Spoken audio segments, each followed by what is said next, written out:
Hello everyone, welcome back to my channel. कैसे हो आप सभी? आई एम श्योर कि आप सभी लोग ठीक होंगे। तो चलिए स्टार्ट करते हैं। आज से हम लोग रिसर्च वाला जो पोर्शन है उसे डिस्कस करेंगे, क्योंकि ये भी इम्पॉर्टेंट सब्जेक्ट है हमारे नर्सिंग का। तो चलिए स्टार्ट करते हैं। ठीक है, हम लोग आज के वीडियो में जो है इंट्रोडक्शन ऑफ रिसर्च देखेंगे कि रिसर्च एक्चुअल में होता क्या है। ठीक है, तो जो रिसर्च वर्ड है ये दो वर्ड से मिलकर बना हुआ है। फर्स्ट वर्ड तो आता है इसमें री, देन सेकंड वर्ड आता है सर्च। ठीक है, तो रिसर्च, री यानी कि किसी चीज़ को फिर से ये करना, और सर्च यानी कि ढूंढना। तो ओवरऑल इन दोनों को मिला के क्या वर्ड मिलता है? रिसर्च। यानी कि जो फैक्ट पहले से अवेलेबल है, जो चीज़ें पहले से अवेलेबल है, उनके ऊपर वापस से जो है सर्च किया जाता है, उन्हें वापस एनालाइज किया जाता है, सर्च किया जाता है, ताकि उनसे और ज़्यादा बेहतर चीज़ें निकाल सके। ठीक है, और नर्सिंग में रिसर्च को क्यों इंक्लूड किया गया है? ताकि जो नर्सिंग प्रैक्टिसेस है, जो नर्सिंग नॉलेज है, उसे और ज़्यादा इम्प्रूव किया जाए।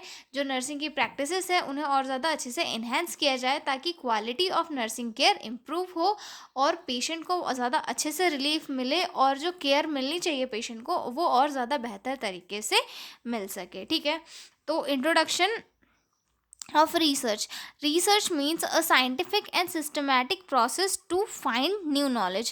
यानी कि रिसर्च जो है एक ऐसी प्रोसेस होती है जो साइंटिफिक होती है और साथ ही साथ सिस्टमिक होती है। यानी कि स्टेप बाय स्टेप होती है कि पहले जो है पर्टिकुलर टॉपिक एनालाइज किया जाएगा, उसके बाद जो है दूसरी चीज़ों के ऊपर वर्क किया जाएगा। तो ये क्या होती है? एकदम साइंटिफिक प्रोसेस होती है, साथ ही साथ सिस्टमेटिक प्रोसेस होती है जो नए नॉलेज को फाइंड आउट करती है। ठीक है, nursing research is the scientific study of nursing problem to improve nursing care. Nursing research क्या है? एक साइंटिफिक स्टडी होती है नर्सिंग प्रॉब्लम्स की, ताकि जो है नर्सिंग केयर को इम्प्रूव किया जा सके। जैसे कि हम लोग देखते हैं हॉस्पिटल्स में हैंड वॉशिंग की स्टेप्स को पहले से ज़्यादा अभी इम्प्रूव किया गया, ताकि जो वो इन्फेक्शन का रेट है उसे रिड्यूस किया जा सके। तो ये किसके थ्रू हुआ? रिसर्च के थ्रू हुआ।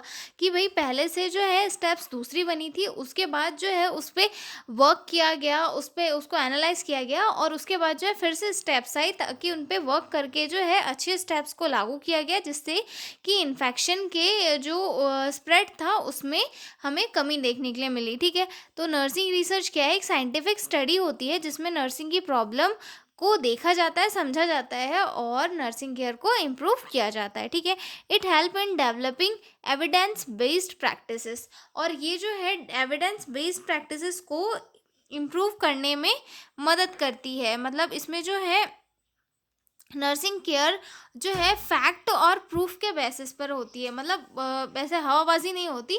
ये जो फैक्ट होता है, जो रियल होता है, जो मतलब एविडेंस बेस्ड होता है, उसके ऊपर वर्क किया जाता है। ठीक है, the main aim to improve patient care and nursing outcome. और इसका मेन एम क्या है? कि नर्सिंग केयर को इम्प्रूव किया जाए, और जो नर्सिंग आउटकम है उसे प्रमोट किया जाए। ठीक है, अगला पॉइंट आता है, it provide a systematic base for nursing action and decision.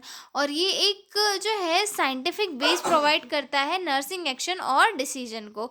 ठीक है, क्योंकि जो है रिसर्च के थ्रू जो है नए डाटा और नए एनालिसिस को लाया जाता है, मतलब चीज़ों को समझा जाता है, चीज़ों को इम्प्रूव किया जाता है। तो जो नई प्रॉब्लम्स है या फिर जो नया डाटा है, साइंटिफिक बेस है, ये सारी चीज़ें इसमें इंक्लूड की जाती है, क्योंकि एक रिफाइंड नॉलेज होता है। मतलब प्रीवियस वाला जो नॉलेज था वो भी सही था, लेकिन उसे वापस से एनालाइज किया जाता है और रिफाइन करके जो है उसे यूज़ किया जाता है। ठीक है, उसके बाद अगला पॉइंट है, help nurses to identify problem and find effective solution. और ये जो नर्सिंग रिसर्च क्या करती है?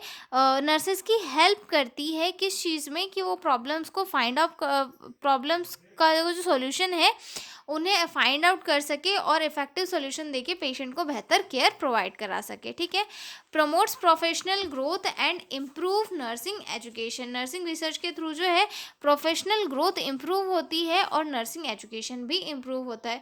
मतलब जो एक प्रोफेशनल ग्रोथ कैसे होती है? अब कोई प्रॉब्लम है, उसके ऊपर जो है फिर से रिसर्च की जाती है, रिसर्च की जा रही है, तो उससे एक अच्छा एनालिसिस वाला डाटा आएगा, क्योंकि उस पर बहुत सारे लोग वर्क कर रहे हैं। अब टाइम टू टाइम जो है इन्वायरमेंट चेंज होता है, फैसिलिटीज़ चेंज होती है, तो साथ ही साथ नॉलेज नॉलेज को भी अपग्रेड करना बहुत इंपॉर्टेंट होता है। तो रिसर्च के थ्रू क्या होता है कि जो प्रोफेशनल नॉलेज है उसे भी इम्प्रूव किया जाता है, जिससे प्रोफेशनल ग्रोथ होती है और नर्सिंग एजुकेशन भी प्रमोट होती है। ठीक है। Encourages critical thinking and use of scientific methods in nursing. Research के थ्रू जो है नए नए डाटा और एनालिसिस किए जाते हैं, जिसके थ्रू जो क्रिटिकल थिंकिंग है उसे इम्प्रूव किया जाता है, और जो साइंटिफिक मेथड्स होती है नर्सिंग की कि पेशेंट को कैसे केयर प्रोवाइड करनी है, कोई मशीनरी अगर नई आई है तो उसे कैसे यूज़ करना है, तो ये सारी चीज़ें जो है रिसर्च के थ्रू नर्सेस को समझाई जाती है। ठीक है।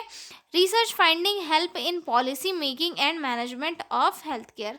रिसर्च जो है पॉलिसी मेकिंग और मैनेजमेंट हेल्थ केयर में भी हेल्प करता है। जैसे कि अब नया इन्वायरमेंट आ रहा है, गवर्नमेंट की पॉलिसीज़ नई नई आ रही है, तो उनके ऊपर रिसर्च की जाती है कि जो नर्सेस की फील्ड है या फिर जो हेल्थ फैसिलिटीज़ है उसमें जो नई पॉलिसीज़ आ रही है उनको कैसे इंक्लूड किया जाए, या फिर उनके साथ कैसे जो है रहा जा सके, मतलब उनका कैसे अप्लाई किया जा सके। तो रिसर्च के थ्रू जो है जो पॉलिसीज़ है उनके ऊपर भी वर्क किया जाता है, साथ ही साथ जो मैनेजमेंट है उसके ऊपर भी वर्क किया जाता है और उन्हें एक साथ हैंडल किया जाता है। ठीक है। क्योंकि इससे जो है डाटा नया आता है और साथ ही साथ जो है हर किसी को चीज़ों के बारे में समझ भी आ जाती है। ठीक है।